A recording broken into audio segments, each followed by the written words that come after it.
बाबा तेरी मुरली दिल ले गई, उतरी जो दिल में वो धीरे धीरे, पावन हुआ रे मैं धीरे धीरे।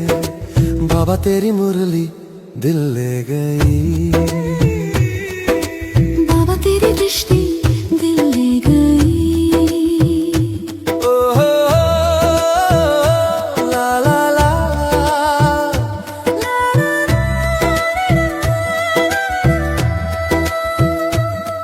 बाबा तुझसे मिलकर ये जाना है। ओम शांति। आज हम 3 नवंबर 2025 के महावाक्य सुनेंगे। प्रातः मुरली ओम शांति बाप दादा मधुवन। आज मीठे शिव बाबा बोले, सार है, मीठे बच्चे, बाप आए हैं वॉइसलेस दुनिया बनाने। बाप अर्थात शिव भगवान हमारा बाप आए हैं वॉइसलेस दुनिया बनाने, तुम्हारे कैरेक्टर सुधारने। तुम भाई भाई हो तो तुम्हारी दृष्टि बहुत शुद्ध होनी चाहिए। बाबा ने क्या संदेश दिया आज कि बच्चे, तुम्हें भाई भाई हो तो तुम्हारी दृष्टि बहुत शुद्ध होनी चाहिए। तो ये आज के लिए सार है। प्रश्न है आज प्रश्न में पूछा बाबा ने कि तुम बच्चे बेफिक्र बादशाह हो, फिर भी तुम्हें एक मूल फिक्रात अवश्य होनी चाहिए। कौन सी? तुम बच्चे बेफिक्र बादशाह हो, फिर भी तुम्हें एक मूल फिक्रात अवश्य होनी चाहिए। कौन सी? उत्तर है, हम पतित से पावन कैसे बने। यह है मूल फिक्रात। ऐसा ना हो कि बाप का बनकर फिर बाप के आगे सजाएं खानी पड़े। सजाओं से छूटने की फिक्रात रहे, नहीं तो उस समय बहुत लज्जा आएगी। बाकी तुम बेपरवाह बादशाह हो, सबको बाप का परिचय देना है। कोई समझता है तो बेहद का मालिक बनता, नहीं समझता है तो उसकी तकदीर, तुम्हें परवाह नहीं करनी। अच्छा, ओम शांति ओम शांति। सुनते हैं मुरली को विस्तार से। रूहानी बाप जिसका नाम शिव है, वह बैठ अपने बच्चों को समझाते हैं। किनको समझाते हैं? अपने बच्चों को। रूहानी बाप सभी का एक ही है। पहले पहले यह बात समझानी है, तो फिर आगे समझना सहज होगा। अगर बाप का परिचय ही नहीं मिला, अगर बाप का परिचय ही नहीं मिला होगा तो प्रश्न करते रहेंगे। पहले पहले तो यह निश्चय कराना है। सारी दुनिया को यह पता नहीं कि गीता का भगवान कौन है। वह श्री कृष्ण के लिए कह देते। हम कहते परम पिता परमात्मा शिव गीता का भगवान है, वही ज्ञान का सागर है। मुख्य है सर्वशास्त्र शिरोमणि गीता। भगवान के लिए ही कहते हैं, हे प्रभु तेरी गतमत न्यारी। श्री कृष्ण के लिए ऐसा नहीं कहेंगे। बाप जो सत्य है वह जरूर सत्य ही सुनाएंगे। बाप जो सत्य है वह जरूर सत्य ही सुनाएंगे। दुनिया पहले नई सतो प्रधान थी, अभी दुनिया पुरानी तमो प्रधान है। दुनिया को बदलने वाला एक बाप ही है। बाप कैसे बदलते हैं वह भी समझाना चाहिए। आत्मा जब सतो प्रधान बने तब दुनिया भी सतो प्रधान स्थापन हो। पहले पहले तुम बच्चों को अंतर्मुख होना है, जास्ती टिक टिक नहीं करनी है। अंदर घुसते हैं तो बहुत चित्र देख पूछते ही रहते हैं। तो बाबा ने कहा पहले पहले समझानी ही एक बात चाहिए, जास्ती पूछने की मार्जिन ना मिले। बोलो पहले तो एक बात पर निश्चय करो, फिर आगे समझाएं, फिर तुम 84 जन्मों के चक्र पर ले आ सकते हो। बाबा कहते किसी नए बच्चे को पहले क्या समझाना है, बाप का सत्य परिचय देना है ना। अगर वो बात क्लियर हो गई तो बाबा कहते तुम उसे 84 के चक्कर पर ले जा सकते हो। फिर बाबा ने कहा कि बाप कहते हैं मैं बहुत जन्मों के अंत में प्रवेश करता हूँ, इनको ही बाप कहते हैं। तुम अपने जन्मों को नहीं जानते हो। बाप हमको प्रजापिता ब्रह्मा द्वारा समझाते हैं। पहले पहले अल्फ पर ही समझाते हैं। अल्फ माना अल्लाह, शिव बाबा। तो पहले पहले अल्फ पर ही समझाते हैं। अल्फ समझने से फिर कोई संशय नहीं होगा। बोलो, बाप सत्य है, वह भी असत्य नहीं सुनाते। बेहद का बाप ही राजयोग सिखलाते हैं। शिवरात्रि गाई जाती है तो जरूर शिव यहाँ आए होंगे ना। शिवरात्रि गाई जाती है तो जरूर शिव यहाँ आए होंगे ना इस सृष्टि पर। जैसे श्री कृष्ण जयंती भी यहाँ मनाते हैं। कहते हैं मैं ब्रह्मा द्वारा स्थापना करता हूँ। उस एक ही निराकार बाप के सब बच्चे हैं। उस एक ही निराकार बाप के सब बच्चे हैं। तुम भी उनकी औलाद हो और फिर प्रजापिता ब्रह्मा की भी औलाद हो। उस बाप के बच्चे होने के नाते आत्मा से औलाद हो और फिर शरीर में आने के बाद प्रजापिता ब्रह्मा की भी औलाद हो। प्रजापिता ब्रह्मा द्वारा स्थापना की तो जरूर ब्राह्मण ब्राह्मणियाँ होंगे। टाइटल मिलेगा ना, बाप के साथ जुड़ गया है। बाप माना बेहद के बाप दो है ना, एक आत्माओं का बाप, मनुष्य सृष्टि का बाप प्रजापिता ब्रह्मा, उनके बच्चे बनते हैं।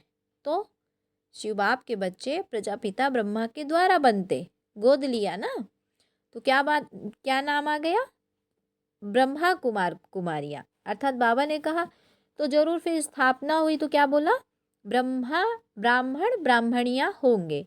तो बहन भाई हो गए, इसमें पवित्रता रहती है। गृहस्थ व्यवहार में रहते पवित्र रहने की यह है भीति। बाबा कहते हैं कि भाई बहन बनने से पवित्रता रहती है। तो जब गृहस्थ व्यवहार में रहते हैं तो यह है भीति। भाई बहन तो कभी भी क्रिमिनल दृष्टि नहीं होनी चाहिए। 21 जन्म दृष्टि सुधर जाती है सिर्फ इस एक संबंध से जो भगवान बाप आके हम बच्चों का बनाते हैं। तो वो पहले से ही संबंध, लेकिन बाबा कहते विस्मृति होने से फिर हम विकार की दृष्टि जाती है। इसलिए बाबा ने हमको हमारा सत्य परिचय देकर उन विकारों की दृष्टि से दूर कर दिया। तो बाप ही बच्चों को शिक्षा देंगे ना, करेक्टर सुधारते हैं। जैसे लौकिक दुनिया में भी बच्चे छोटे होते हैं तो माँ बाप ही तो बताते हैं ना, ये तुम्हारी बहन है, तुम्हारा भाई है। संबंध के बारे में परिचय कौन देते हैं, माँ बाप ही देते हैं। ऐसे यहाँ शिव बाबा हमको बेहद के माँ बाप भाई बहन का परिचय देते हैं। इस पुरानी पतित दुनिया में कोई करेक्टर नहीं, सब विकार है। बाबा कहते सब में विकार है। यह है ही पतित विशेष दुनिया। फिर वाइसलेस दुनिया कैसे बनेगी, तो सिवाय बाप के कोई बना न सके। अभी बाप पवित्र बना रहे हैं। यह है सब गुप्त बातें। हम आत्मा हैं, आत्मा को परमात्मा बाप से मिलना है। सब पुरुषार्थ करते ही हैं भगवान से मिलने के लिए। भगवान एक निराकार है। बाबा कहते हैं कि भगवान एक निराकार है। लिबरेटर गाइड भी परमात्मा को ही कहा जाता है। दूसरे धर्म वाले कोई को लिबरेटर गाइड नहीं कहेंगे। जो बाप है, भगवान बाप है, वही हमारा लिबरेटर गाइड है। दूसरे धर्म वालों को लिबरेटर गाइड नहीं कहेंगे। क्यों? क्योंकि बाप आदि मध्य अंत को जानने वाला, जन्म मरण से न्यारा, इस चक्र से वो न्यारे हैं। और देहधारी तो चक्कर में आने वाले हैं, तो उन्हें आदि मध्य अंत का संपूर्ण ज्ञान ही नहीं होगा। इसलिए वो परिचय कैसे दे सकते हैं। और बाप आके हमको एक एक बात बताते हैं, क्योंकि जो आदि में होगा सो अंत में होगा, और जो अंत और आदि में होगा उसको सारा ज्ञान होगा। तो वही आके बताते हैं। अच्छा, फिर बाबा ने क्या कहा कि बच्चे परमपिता परमात्मा ही आकर लिबरेट करते हैं, अर्थात तमो प्रधान से सतो प्रधान बनाते हैं, तो गाइड भी करते हैं। तो पहले पहले यह एक बात बुद्धि में बैठाओ। कौन सी बात? कि अगर ना समझे तो फिर छोड़ देना चाहिए। बाबा ये भी बोलते हैं ना समझे तो छोड़ देना चाहिए, उनकी तकदीर। अल्फ को नहीं समझा तो फिर बे से क्या फ़ायदा? बे माना बादशाही, वर्षा, भल चले जाए, कोई बात नहीं, तुम मूंझो नहीं। बाबा क्या कहते हैं? बच्चे, तुम्हें किसी भी प्रकार का संशय बुद्धि नहीं बनना है, तुम बेपरवाह बादशाह हो। असुरों के विघन तो पड़ने ही हैं, यह है ही रुद्र ज्ञान यज्ञ। तो पहले पहले बाप का परिचय देना है। बाप कहते हैं मन मना भव, जितना पुरुषार्थ करेंगे उस अनुसार पद पाएंगे। आदि सनातन देवी देवता धर्म का राज्य स्थापन हो रहा है। इन लक्ष्मी नारायण की डिनास्टी है, और धर्म वाले कोई डिनास्टी स्थापन नहीं करते हैं।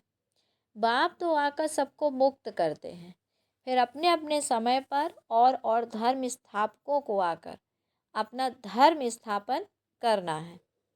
वृद्धि होनी है, पतित बनना ही है। पतित से पावन बनाना यह तो बाप का ही काम है। वह तो सिर्फ आकर धर्म स्थापन करेंगे, उसमें बड़ाई की बात ही नहीं। महिमा तो है ही एक की, वो तो क्राइस्ट के पिछाड़ी कितना करते हैं, उनको भी समझाया जाए।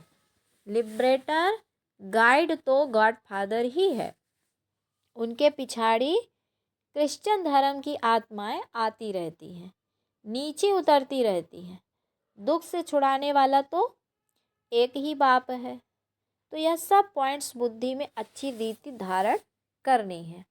एक गॉड को ही मर्सीफुल कहा जाता है। एक भी मनुष्य किसी पर मर्सी नहीं करते, अर्थात रहम कोई नहीं करता। मर्सी होती है बेहद की, जो बाप ही करते हैं। एक बाप ही सब पर रहम करते हैं।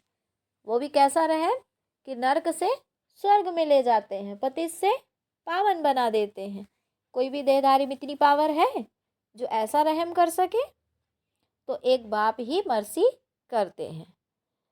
सतयुग में सब सुख शांति में रहते हैं, दुख की तो बात ही नहीं। बच्चे एक बात अल्फ पर किसको निश्चय कराते नहीं, और बातों में चले जाते हैं, फिर कहे गला ही खराब हो गया। तो पहले पहले बाप का परिचय देना है ना। बाबा कहते हैं जैसे सीढ़ी बाई सीढ़ी चढ़ो। ऐसा नहीं कि बाप का परिचय दिए बिना ही हम आगे का समझाना चालू कर देते हैं, और आगे का समझाया तो सब ऊपर से चला गया सामने वाले के। इसलिए बाबा कहते हैं जो पहले हमारा जो लेसन है, जो पहला पार्ट है कि भाई भगवान कौन है, तो वो हमें पहले क्लियर करना है, उसके बाद हमें धीरे धीरे समझाना है। तो बाबा कहते हैं इससे क्या होगा? गला भी खराब नहीं होगा। बोलो, बाप तो सत्य ही बोलेंगे ना, और बातों में नहीं जाओ। यह चित्र सब उसने बनवाए हैं, बाप तो सत्य बोलेंगे ना। हम बीके को बाप ही सुनाते हैं। बताओ परिचय कि हमको बाप ही सुनाते हैं। बाबा ने कहा यह चित्र सब उसने बनवाए हैं, इसमें संशय नहीं लाना चाहिए। संशय बुद्धि विनश्यन्ति। तो पहले तुम अपने को आत्मा समझ बाप को याद करो, तो विकर्म विनाश होंगे, और कोई उपाय नहीं। पावन तो एक ही है ना। बाप कहते हैं देह के सब संबंध छोड़ो, माम एकम याद करो। बाप जिसमें प्रवेश करते हैं उनको फिर पुरुषार्थ कर सतो प्रधान बनना है। बनेंगे पुरुषार्थ से। फिर ब्रह्मा और विष्णु का कनेक्शन भी बाप ही बताते हैं। बाप तुम ब्राह्मणों को रोज, बाबा कहते हैं बाप तुम ब्राह्मणों को राजयोग सिखलाते हैं, तो तुम विष्णुपुरी के मालिक बनते हो। फिर तुम ही 84 जन्म ले अंत में शूद्र बनते हो। तुम ही विष्णुपुरी के मालिक बनते हो, फिर अंत में अंतिम जन्म में क्या बन जाते हो? शूद्र बनते हो। फिर बाप आकर शूद्र से ब्राह्मण बनाते हैं। ऐसे और कोई बता ना सके। पहली पहली बात है कि बाप का परिचय देना। बाप कहते हैं कि मुझे ही पतितों को पावन बनाने यहाँ आना पड़ता है। ऐसा नहीं कि ऊपर से प्रेरणा देता हूँ। इनका ही नाम है भागीरथ, तो जरूर इनमें ही प्रवेश करेंगे। यह है भी बहुत जन्मों के अंत का जन्म, फिर सतो प्रधान बनते हैं। उसके लिए बाप युक्ति बताते हैं कि अपने को आत्मा समझ, माम एकम याद करो। मैं ही सर्वशक्तिवान हूँ। मुझे याद करने से तुम्हारे में शक्ति आएगी, तुम विश्व के मालिक बनेंगे। क्या कहा बाबा ने? कि मुझे याद करने से तुम्हारे में शक्ति आएगी और तुम विश्व का मालिक बनेंगे। यह लक्ष्मी नारायण का वर्षा इन्हों को बाप से मिला है। कैसे मिला वह समझाते हैं। प्रदर्शनी, म्यूजियम आदि में भी तुम कह दो कि पहले एक बात को समझो, पहले एक बात को समझो, फिर और बातों में जाना। तो आज बाबा बच्चों को सेवा करने की तरीका समझा रहे हैं कि बच्चे सेवा तो भले करते हैं, लेकिन सेवा करने का जो सही विधि है वो बाप समझाते हैं। क्योंकि बच्चे तो करते हैं प्रयास अपनी तरफ से, फिर उसका रिजल्ट सही नहीं निकलता तो शिकायत करते हैं। इसलिए आज बाबा बच्चों को समझाते हैं कि बच्चे कैसे कैसे परिचय देना है। यह बहुत ज़रूरी है समझाना। किसको? बाप का परिचय। नहीं तो तुम दुख से छूट नहीं सकेंगे। तो पहले जब तक निश्चय नहीं किया है तो तुम कुछ नहीं समझेंगे। इस समय है ही भ्रष्टाचारी दुनिया। देवी देवी देवताओं की दुनिया श्रेष्ठाचारी थी। ऐसे ऐसे समझाना है। मनुष्यों की नब्ज भी देखनी चाहिए। कुछ समझता है या तबाही है? अगर तबाही है तो फिर छोड़ देना चाहिए। तबाही माना उबासी लेता है, ध्यान नहीं दे रहा है, सुनने में इंटरेस्ट नहीं आ रहा है, तो जैसे कि फिर उसका मन ही नहीं है तो फिर छोड़ देना चाहिए। बाबा ने कहा बच्चे टाइम वेस्ट नहीं करना चाहिए। छात्रक पात्र को परखने की भी बुद्धि चाहिए। छात्रक कैसा? कि देखे, सुने, समझे और प्रश्न उत्तर करे तो समझ में आए कि हाँ उसके अंदर कुछ जा रहा है। अब बस बैठा है, उबासी ले रहा है और कोई रिप्लाई नहीं दे रहा है, कुछ समझ में नहीं आ रहा, कोई बुद्धि में जा ही नहीं रहा, तो छोड़ देना चाहिए। बाबा कहते हैं बच्चे देखो, जो समझने वाला होगा ना उसका चेहरा ही बदल जाएगा। पहले पहले तो खुशी की बात देनी चाहिए। बेहद का बाप से बेहद का वर्षा मिलता है ना।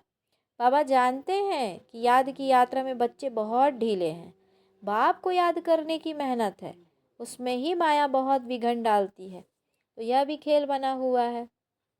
बाप बैठ समझाते हैं कैसे यह खेल बना बनाया है। दुनिया के मनुष्य तो रिंचक भी नहीं जानते। बाप की याद में रहने से तुम किसको समझाने में भी एक रस होंगे।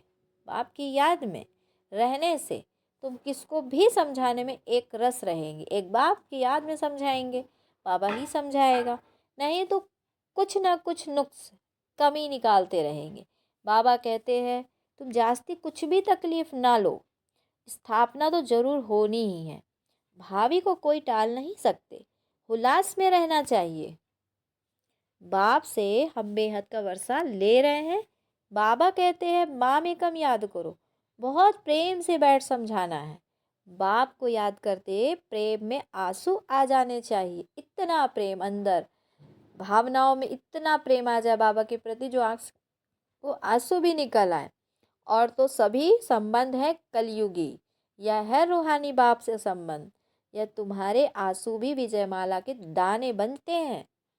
ये जो आंसू है ना, बाबा क्या कह रहा है, तुम्हारे ये आंसू भी विजयमाला के दाने बनते हैं। बहुत थोड़े हैं जो ऐसे प्रेम से बाप को याद करते हैं। कोशिश कर जितना हो सके अपना टाइम निकाल अपने भविष्य को ऊंचा बनाना चाहिए। प्रदर्शनी में इतने ढेर बच्चे नहीं होने चाहिए, ना इतने चित्रों की दरकार है। नंबर 1 चित्र है कि गीता का भगवान कौन। नंबर 1 चित्र क्या बनाया बाबा ने कि गीता का भगवान कौन। उसके बाजू में लक्ष्मी नारायण का, सीढ़ी का, बस। बाकी इतने चित्र कोई काम के नहीं। तुम बच्चों को जितना हो सके याद की यात्रा को बढ़ाना है। चित्रों में समझा दिया, परिचय दे दिया, उसके बाद क्या करना है, सार में आ जाओ। सार क्या है? ज्ञान का सार है शिव बाबा की सच्ची सच्ची याद। तो फिर चित्रों से बाबा ने कहा सार में आना है, अर्थात याद में आ जाना है। कहा कि तुम बच्चों को जितना हो सके याद की यात्रा को बढ़ाना है। मूल फिक्रात रखनी है कि पति से पावन कैसे बने, बाबा का बनकर, और फिर बाबा के आगे जाकर सजा खाए, यह तो बड़ी दुर्गति की बात है। अभी याद की यात्रा पर नहीं रहेंगे तो फिर बाप के आगे सजा खाने समय बहुत बहुत लज्जा आएगी। सजा ना खानी पड़े, यह सबसे जास्ती फुरना रखना है ना। तुम रूप भी हो तो बसंत भी हो।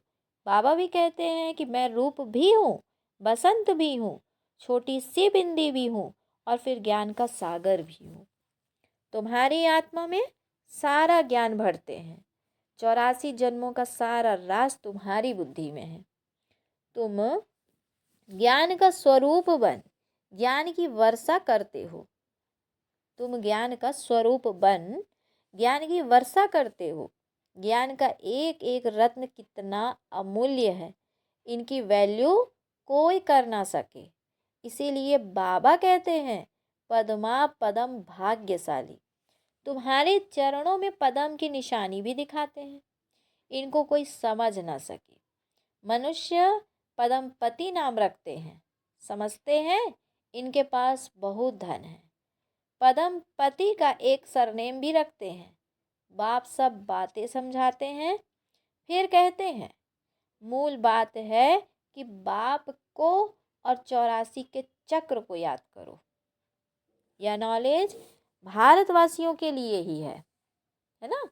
क्योंकि बाबा कहते हैं ना कि भारतवासी सबसे ज़्यादा पतित बनते हैं और भारतवासी ही सबसे ज़्यादा पावन बनते हैं। तो भारतवासियों के लिए है। तुम ही 84 जन्म लेते हो और भारतवासी ही 84 जन्म लेते हैं, तो यह भी समझ की बात है। और कोई सन्यासी आदि को स्वदर्शन चक्रधारी भी नहीं कहेंगे, देवताओं को भी नहीं कहेंगे। देवताओं में ज्ञान तो होता ही नहीं। तुम कहेंगे कि हमारे में सारा ज्ञान है, इन लक्ष्मी नारायण में नहीं है। बाप तो यथार्थ बात समझाते हैं ना। यह ज्ञान बड़ा वंडरफुल है। तुम कितने गुप्त स्टूडेंट हो। तुम कहेंगे हम पाठशाला में जाते हैं, भगवान हमको पढ़ाते हैं। एम ऑब्जेक्ट क्या है? हम यह लक्ष्मी नारायण बनेंगे। मनुष्य सुनकर वंडर खाएंगे। हम अपने हेड ऑफिस में जाते हैं, क्या पढ़ते हो? मनुष्य से देवता, बेगर से प्रिंस बनने की पढ़ाई पढ़ रहे हो। तुम्हारे चित्र भी फर्स्ट क्लास हैं। धन दान भी हमेशा पात्र को किया जाता है। पात्र तुमको कहाँ मिलेंगे? बाबा ने पूछा कि पात्र तुमको कहाँ मिलेंगे? शिव के, लक्ष्मी नारायण के, राम सीता के मंदिरों में। वहाँ जाकर तुम उन्हों की सेवा करो, अपना टाइम वेस्ट नहीं करो। गंगा नदी पर भी जाकर तुम समझाओ पतित पावनी गंगा है या परमपिता परमात्मा है। बाबा ने कहा कि सर्व की सदगति यह पानी करेगा या बेहद का बाप करेगा। तुम इस पर अच्छी रीति समझा सकते हो। तो विश्व का मालिक बनने का रास्ता बताते हो, दान करते हो, कौड़ी जैसे मनुष्य को हीरे जैसा विश्व का मालिक बनाते हो। भारत विश्व का मालिक था ना। तुम ब्राह्मणों का देवताओं से भी उत्तम कुल है। ये बाबा तो समझते हैं कि मैं बाप का एक ही सिकिलधा बच्चा हूँ। बाबा ने हमारा यह शरीर लोन पर लिया है। तुम्हारे सिवाय और कोई भी यह बातें समझ ना सके। बाबा की हमारे पर सवारी की हुई है। हमने बाबा को कुल्हे पर बिठाया है, अर्थात शरीर दिया है कि सर्विस करो। उनका एवजा फिर वह कितना देते हैं? तो जो हमको सबसे उच्च कंधे पर चढ़ाते हैं, कितना बड़ा एवजा मिलता है? जो हमको सबसे ऊंचे कंधे पर चढ़ाते हैं तो नंबर 1 में ले जाते। माँ बच्चे को सिर्फ गोद तक लेती है, लेकिन बाप तो कंधे पर चढ़ाते हैं। पाठशाला को कभी कल्पना नहीं कहा जाता। स्कूल में हिस्ट्री ज्योग्राफी पढ़ते हैं तो क्या वह कल्पना हुई? तो यह भी वर्ल्ड की हिस्ट्री ज्योग्राफी है ना। अच्छा, फिर बाबा बच्चों को याद प्यार देते हैं। मीठे मीठे सिकेलधे बच्चों प्रति माता पिता बाप दादा का याद प्यार और गुड मॉर्निंग। रूहानी बाप की रूहानी बच्चों को नमस्ते।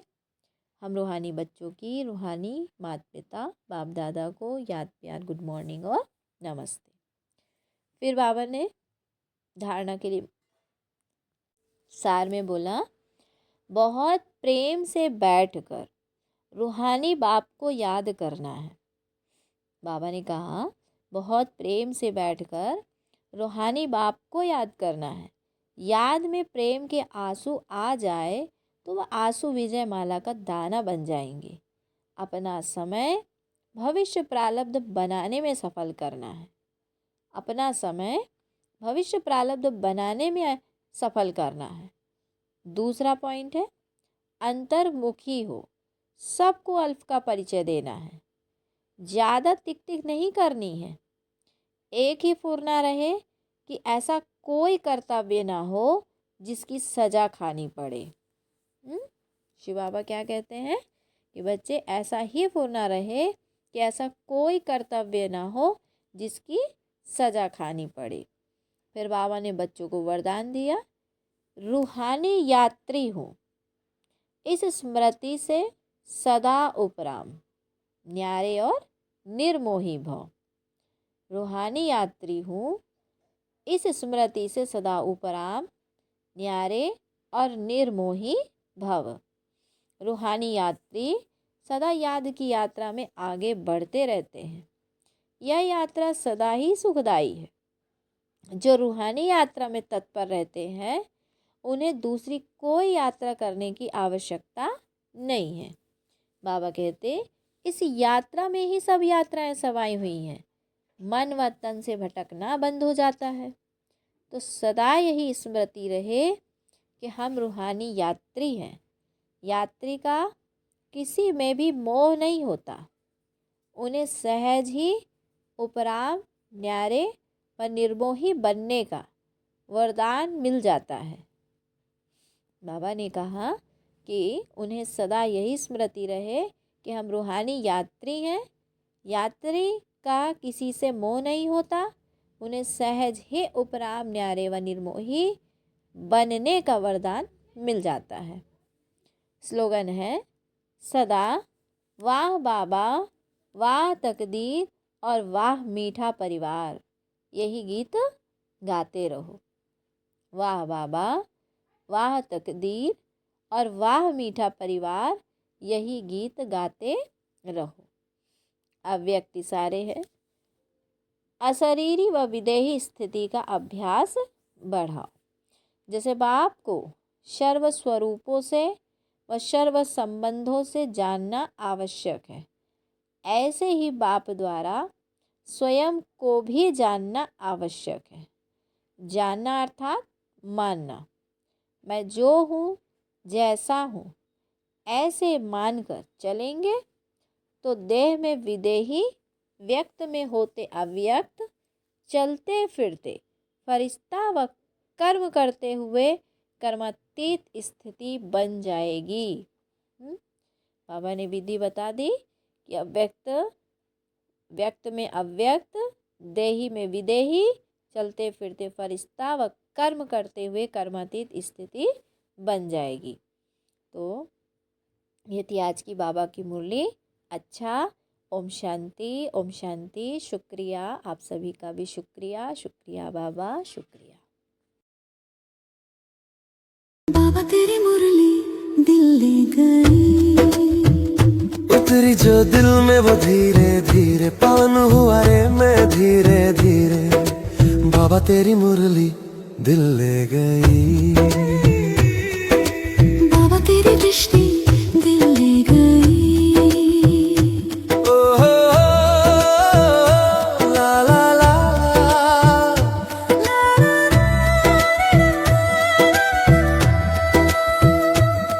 बाबा तुझसे मिलकर ये जाना है, होता क्यों दिल ये दीवाना है। तय कर लिया तुम्हें